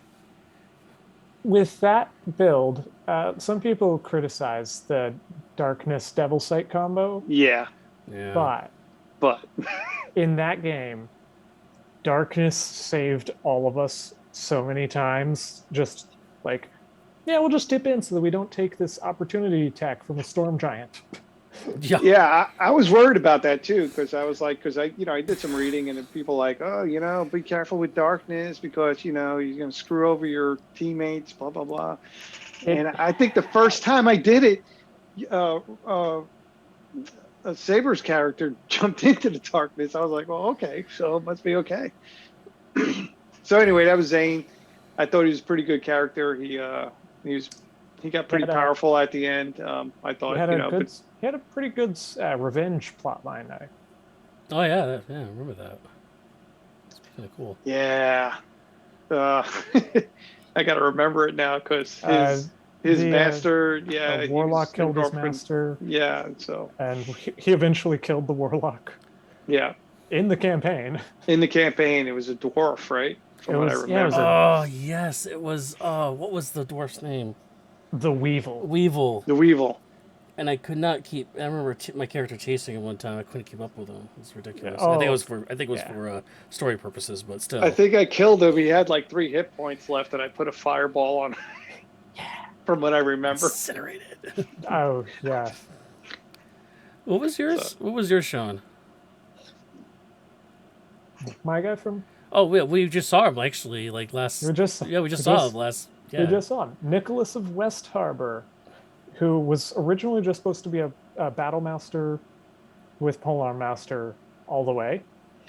But I very quickly realized that in Storm King's Thunder, if I wanted to be the frontliner in a group where everyone else's AC was 4 points higher than mine, I needed to rage. And you also looped in. Actually, you and I were talking about this like late one night on what to do with Zane and what direction to go in. And I actually kind of said maybe you should try like the barbarian ghost, whatever that was, totem ghost, whatever it was. The ancestral guardians. Ancestral guardians, yeah. And thus the spirit commander is born. Yep. Simple. He didn't really have a character arc in Storm King's Thunder. No, he didn't really. We never really got to it. His character arc happened here in the sequel. Actually, yeah, it did. Oh, man. However, you did that. I forgot where we were, but you were training the guys on how to use their. Yeah, every time he comes across some people, he'll just train them how to take the Polearm Master feat. Yeah. My turn? Is it my turn? Yeah. Off to Therese. So Therese is probably my favorite character in any RP setting I've ever played him in. He's various races and stuff like that, but the version that we played him, and I wish we recorded the whole series because that is his primary version I love the most. And shout out to Inti, who unfortunately is still not with us in this iteration for this current campaign we're in right now. But shout out to him for allowing me to use a UA version of Artificer. It was the Arcanist, which was a UA version of basically the armor / what's the other one that ended up coming out? It's kind of a little bit of armor, but also was a little bit of like another part of Artificer. It was kind of a scribe thing. Yeah, a scribe. That's what it is. Yeah, it kind of turned into a wizard class after this. So it was armor / scribe wizard was in what was officially published. But anyway, so shout out to him for letting me playing a UA. But having an elf with a prosthetic left arm, which he used as a gauntlet, and able to help him channel the ability to control magic, which he was harassed with growing up, and was finally able to meet with a we met up in a meeting with a wizard at some point in the game, which And allowed Luskin. him Luskin, and allowed him to be able to do dunamancy because I wanted to be him to be a wizard dunamancy to help control his fate because it's all about trying to control his future. And so that's where the dunamancy part came in. So again, shout out for another new added to D&D in the process for allowing me to do that too. And that was basically his arc to do that. And the coolest thing that he did, which ended up backfiring in the end halfway through the mission, was him jumping up, doing a black flip out of the airship, and doing the Captain America dive at the beginning of Captain America movie where he just jumps out. It's like, did he have a chute on? No, he didn't. No. And he just jumps out of the airship, thousands of feet in the air. Just before he hits the water, casts Featherfall. So he slides into the water for 0 damage, flips up his hood, which is the hood which he had cloaked in the manta ray, which allowed him to breathe underwater and swim at high speeds under the water to get to the edge of this giant goblin base of dam or something, and to cast invisibility to infiltrate it. And then immediately got captured. And immediately went up to a tower and got surrounded by the bad guys that we were actually trying to fight to begin with in the end game. Yeah. Which I was like, all I was trying to do was go up there and get a bird's eye view. That's all I was trying to do. Hey, we all eventually did the airship drop onto the cloud giant castle. Yeah. Yeah. Zane and Therese were both had the same background, so we were both bounty hunters, and we both knew each other. Oh, that's right. Yep. Paul and I kind of behind our stories. We were partners in bounty hunting, and I believe, and your master was part of our group, I think. Yeah. And he got murdered, and we were trying to figure out how or who did it. So what? So how many years has gone by since then to what we're campaign now? So it was the end of that campaign to the beginning of the current one was 1 year. Yeah, it wasn't very long. It was 1 year, and then however much time has passed during the campaign. So think about this: you went to the Therese went to the wizard in Luskin in that tower. Just saying, could have been my current character's mother. Yeah, actually. Well, I mean, it ended up being a dude, but it probably, I mean, jiving if we had our stories together. Yeah, that probably would have been Toll's mom.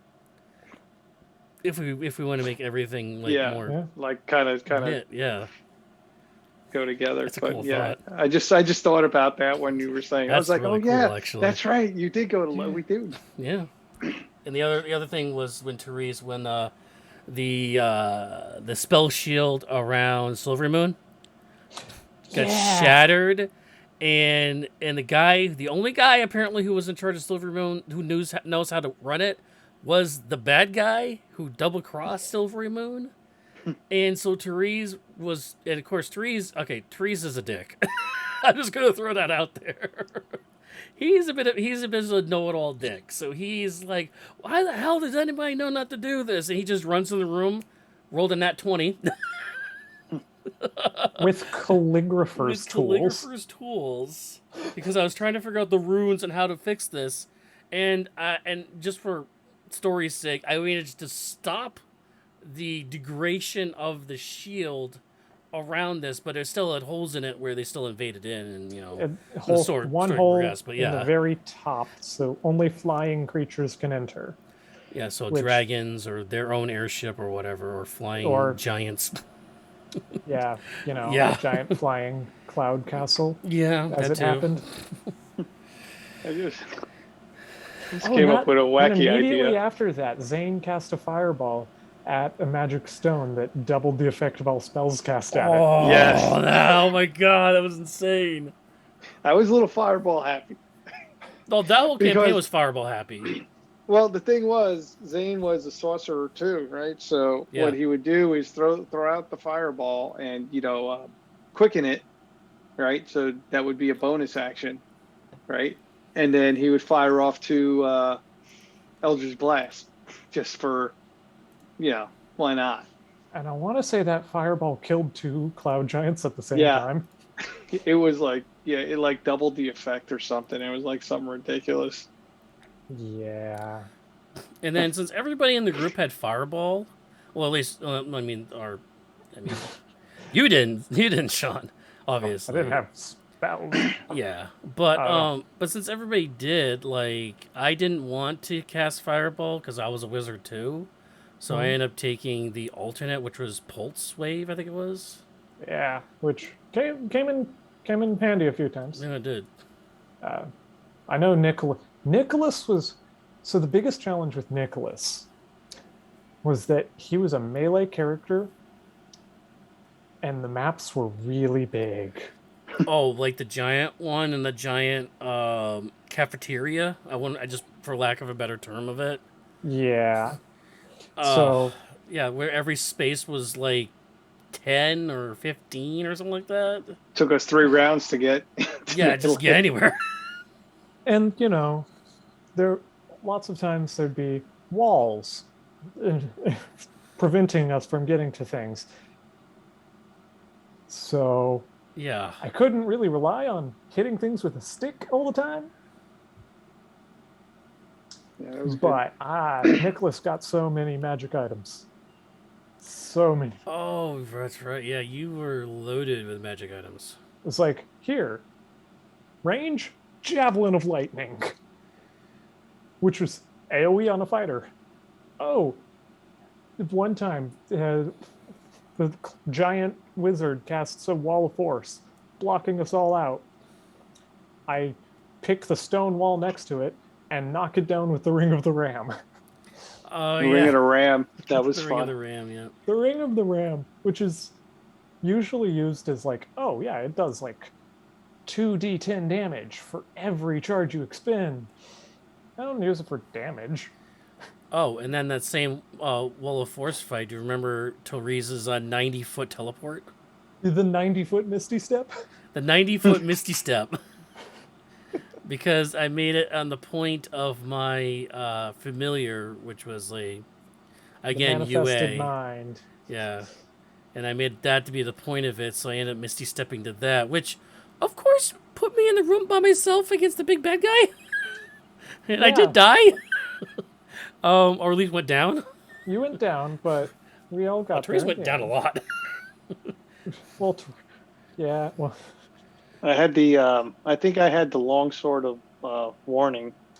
yeah. I got that a long time, like in. Hand crossbow of warning, but yeah. Yeah. It was something. I know I had something a warning, and you guys were like, "Yeah, buy it." I was like, "I don't know, and Anything that thing, warning is like the best. Is one of oh the my best god, items you yeah. Yeah. Well, I didn't know. Yeah. get. It was all good, man. It's all good. So yeah, I got that thing, and yeah, that saved that. Just basically gone first every encounter. So. Mhm. Yeah. Yeah, Teresa's big magical item was the glimmer leathered armor. He didn't really get many magical items. I don't remember much else.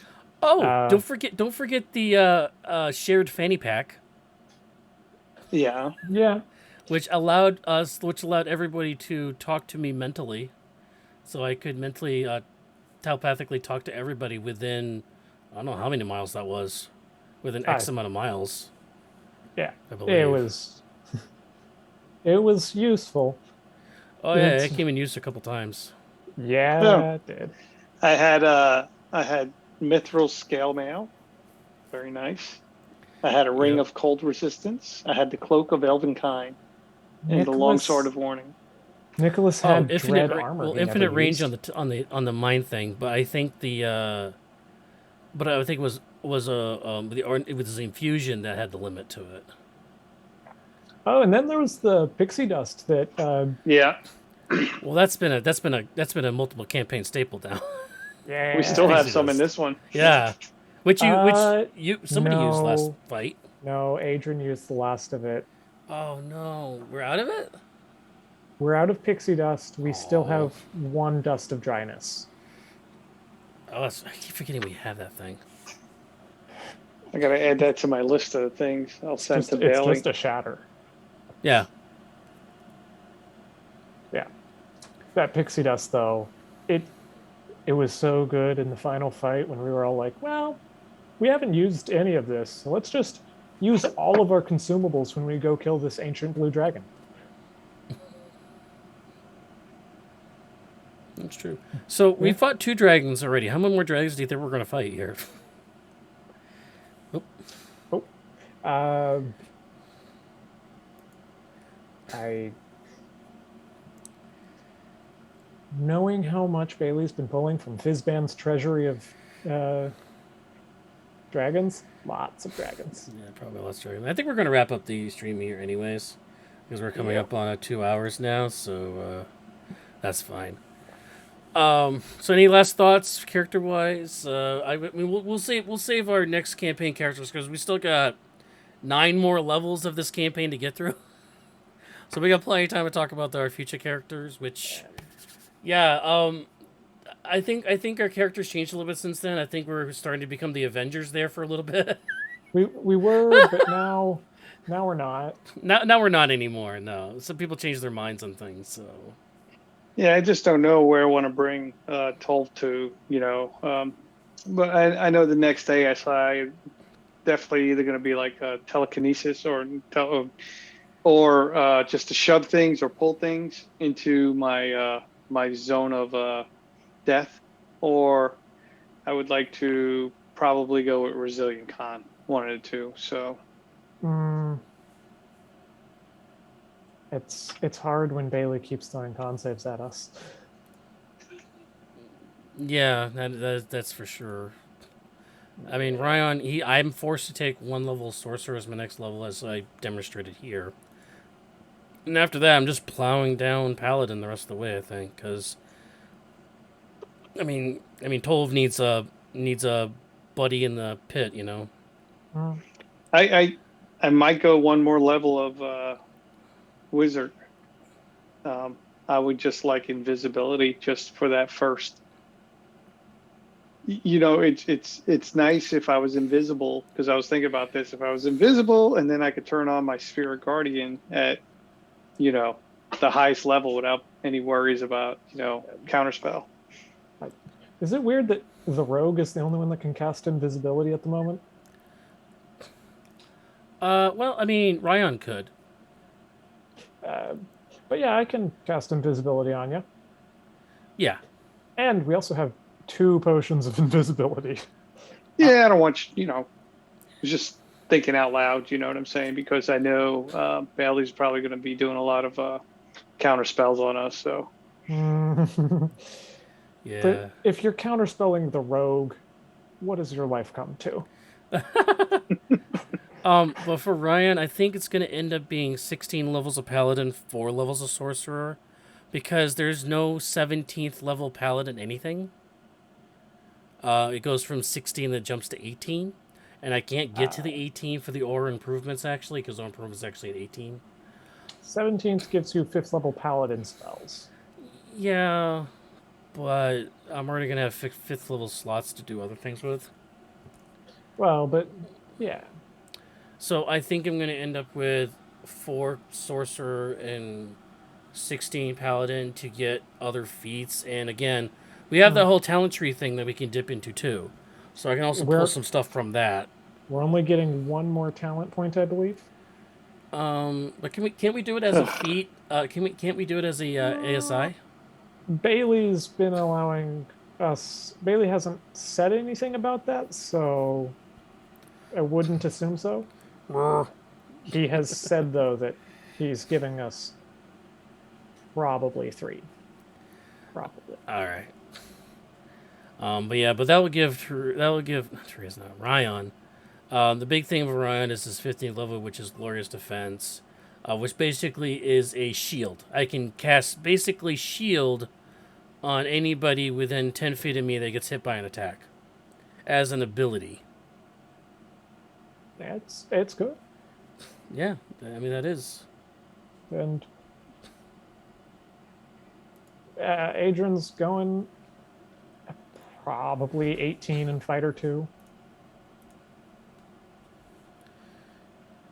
Oh, 18 fighter?